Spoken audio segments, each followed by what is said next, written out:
Bismillahirrahmanirrahim. Kaum muslimin wal muslimat dimanapun Anda berada. Kali ini kita akan bersama-sama menyelami sebuah kisah yang sangat heroik dari seorang bapak-bapak yang 20 tahun lamanya belum dikaruniai momongan. Oke, bagaimanakah kisahnya? Kisah ini bermula daripada suatu ketika kami pribadi bertemu dengan bapak ini di rumahnya.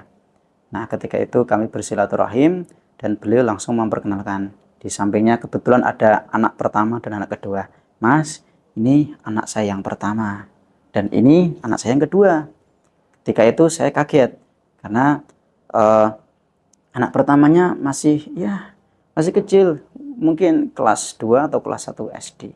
Dan ketika itu beliau saya pandang-pandang usianya mungkin sudah 50 tahun. Dalam hati saya kaget sekali. Ini bapaknya sudah cukup tua tapi anaknya kenapa masih kecil. Sehingga spontan ketika itu saya sampaikan pada beliau, apakah bapak ini nikahnya sudah usia 30 atau 40 tahun ya gitu ya.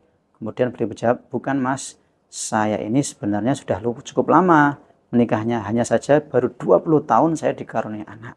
Dan ketika itu karena saya cukup kepo gitu ya, akhirnya kemudian saya tanya, lah memang 20 tahun itu promilnya apa Pak itu ya? Program kehamilannya apa? Beliau sampaikan dengan nada yang sangat percaya diri sekali. Saya sebenarnya sama istri nggak ada mas program-program kehamilan sama sekali. Yang ada mas cuma satu promil saya itu. Apa itu? Promil saya cuma istighfar. Nah, Masya Allah.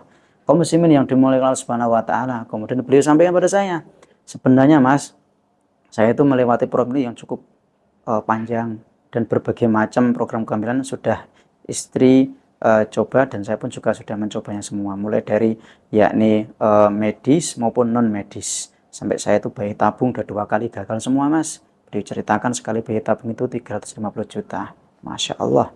Dan ternyata Allah Subhanahu Wa Taala begitu mudahnya membuka rezeki pada saya ketika saya menemukan satu ayat ini dalam surat Nuh ayat yang ke-10 sampai 12.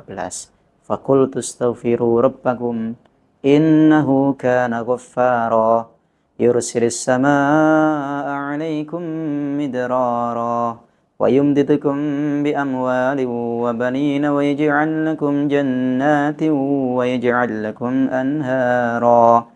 Maka aku katakan, mintalah ampun kalian kepada Rabb kalian, karena Rabb kalian itu Maha Pengampun. Yursilis samaa'a 'alaikum midrara. Sehingga jika kalian betul-betul meminta ampun dengan tulus, maka pasti Allah akan menurunkan hujan yang deras pada kalian jika sekiranya sebelumnya paceklik panjang. Dan Allah akan yumdidukum bi amwal wa banin. Allah akan memberikan amwal wa banin. Allah akan memberikan harta yang banyak jika sekiranya kalian sebelumnya merasa ekonomi kalian betul-betul terhimpit dan kalian merasa sudah menunggu momongan cukup lama belum tiba, maka Allah Subhanahu wa Ta'ala akan berikan anak yang banyak. Nah, ayat inilah yang kemudian jadi pegangan beliau, kemudian untuk meminta ampun sejadi-jadinya kepada Allah. Beliau juga mengajak istrinya untuk betul-betul beristighfar dengan tulus. Kenapa demikian? Karena begini, kaum muslimin yang dimuliakan Allah Subhanahu wa Ta'ala, terkadang kita itu berdosa tapi kita merasa tidak berdosa. Ini sebuah kesalahan fatal memang itu ya. Dan lebih parahnya lagi adalah kita ini sebenarnya memiliki dosa yang betul-betul sudah cukup akut. Dan ketika kita diingatkan oleh seseorang bahwasanya kita berdosa, tapi kita sekali lagi juga tidak merasa berdosa, bahkan malah justru kita membantahnya. Na'udzubillahi min dzalik. Dan kita ingat bahwa salah satu di antara kenapa yakni pintu rizki itu ditutup oleh Allah bisa jadi yakni sekali lagi karena kita terlalu sombong di hadapan Allah Subhanahu wa Ta'ala. Kita merasa sudah nggak butuh Allah Subhanahu wa Ta'ala. Nah, kita cukup usaha saja. Buktinya itu orang kafir itu mereka kaya-kaya, mereka nyatanya juga nggak beribadah, bahkan mereka betul-betul mengkufuri Allah. Nah, ada lagi saya punya kawan, ya dia muslim tapi dia juga nggak aktif di masjid berjamaah pengajian, tapi buktinya juga kehidupannya juga enjoy saja, kehidupannya mapan, kesehatannya juga ya tidak pernah ke rumah sakit. Nah, kaum muslimin yang dimuliakan Subhanahu wa Ta'ala, sebenarnya orang-orang seperti ini dia sedang tertipu gitu ya. Dan kita sebagai seorang muslim tidak perlu untuk kemudian memberikan komen yang begitu sinis kepada orang-orang yang seperti ini, karena hakikatnya mereka sekali lagi yakni sedang tertipu oleh yakni iblis. Mereka harus kita pahamkan bahwa sebenarnya contoh-contoh yang mereka berikan ini sebenarnya adalah mereka-mereka, contohnya orang kafir tadi ataupun orang muslim yang nggak pernah ke masjid, itu sebenarnya mereka sedang diistidrat oleh Allah Subhanahu wa taala, sedang dielu-elu oleh Allah Subhanahu wa taala dengan kenikmatan dunia. Maka kita sebagai seorang muslim, kita harus paham sebagaimana dalam surat Al-An'am ayat ke-44 itu, bahwa ketika Allah Subhanahu wa taala mengingatkan seorang hamba untuk kembali pada jalan yang lurus, tapi malah justru dia berpaling, maka oleh Allah justru akan dibukakan pintu-pintu kenikmatan di dunia. Dan ketika hal itu tidak segera disadari, malah justru dia semakin jauh daripada Allah, maka fa'akhalnahum, maka Allah akan mengambil kenikmatan tadi secara secara tiba-tiba, sehingga kemudian mereka pun tidak bisa berkata apa-apa lagi.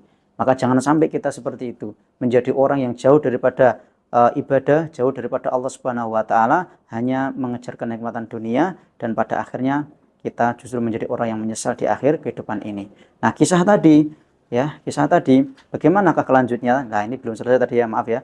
Nah, setelah itu kemudian beliau benar-benar beristighfar sebanyak-banyaknya beserta dengan istrinya. Ya, beserta dengan istrinya beliau beristighfar sebanyak-banyaknya dan dengan penuh keikhlasan, penuh ketulusan, meminta ampun pada Allah. Akhirnya tidak lama setelah itu beliau berkata secara jujur pada saya, ternyata rezeki Allah itu terkadang ketika kita berusaha mati-matian untuk mencarinya dengan cara seperti apapun, kalau Allah belum menghendaki, ya belum diberikan. Tapi ketika kita mau berjalan sesuai dengan aturan Allah Subhanahu wa taala, contohnya tadi saya berjalan dengan aturan Allah sebagaimana dalam Al-Qur'an, saya banyak istighfar sebagaimana perintah Allah dalam surat Nuh ayat 10 sampai 12 tadi, pada akhirnya begitu mudahnya Allah Subhanahu wa taala memberikan momongan kepada saya. Akhirnya nggak lama setelah itu, Mas, akhirnya kemudian istri saya hamil dan kemudian melahirkan. Sekarang sudah ada 2 atau 3 itu, wallahu a'lam. Nah, kaum muslimin yang dimuliakan Allah Subhanahu wa taala, jadi kita sejauh apapun kita mau mencoba jauh daripada Allah, kita nggak bisa jauh-jauh dari Allah Subhanahu wa taala. Apalagi ya, ini tadi urusannya dengan kenikmatan dunia, belum lagi kalau urusannya dengan istiqomah. Sejauh apapun, dimanapun kita berada untuk menjauh daripada Allah, kita nggak bisa lepas daripada pertolongan Allah Subhanahu wa taala agar Allah terus menguatkan jiwa kita untuk menjaga keistiqomahan. Ingat, Imam Ibnu Katsir rahimahullah pernah berkata bahwa kullu abdin muftariqun ilallahi ta'ala fi kulli sa'ah wa fi halah litasbitihi al hidayah. Setiap kapapun, ya, setiap saat seorang hamba itu akan senantiasa butuh Allah Subhanahu wa taala dalam keadaan apapun dan dimanapun berada. Agar apa? Agar Allah Subhanahu wa taala menjaga keimanan dia, menjaga keistiqomahnya. Ini saja yang dapat saya sampaikan, kurang lebihnya mohon maaf yang sebesar-besarnya. Semoga Allah Subhanahu wa taala betul-betul bisa menjaga hati kita dan kita pun juga bisa menjaga aturan Allah Subhanahu wa taala sehingga keduanya pun beriringan bersama sampai pada akhirnya Allah ridho dengan kehidupan kita, di akhir hayat kita betul-betul diberikan rezeki husnul khotimah. Amin, Allahumma amin. Barakallahu fikum. Subhanakallahumma bihamdika asyhadu an la ilaha illa anta astaghfiruka wa atubu ilaik. Wassalamualaikum warahmatullahi wabarakatuh.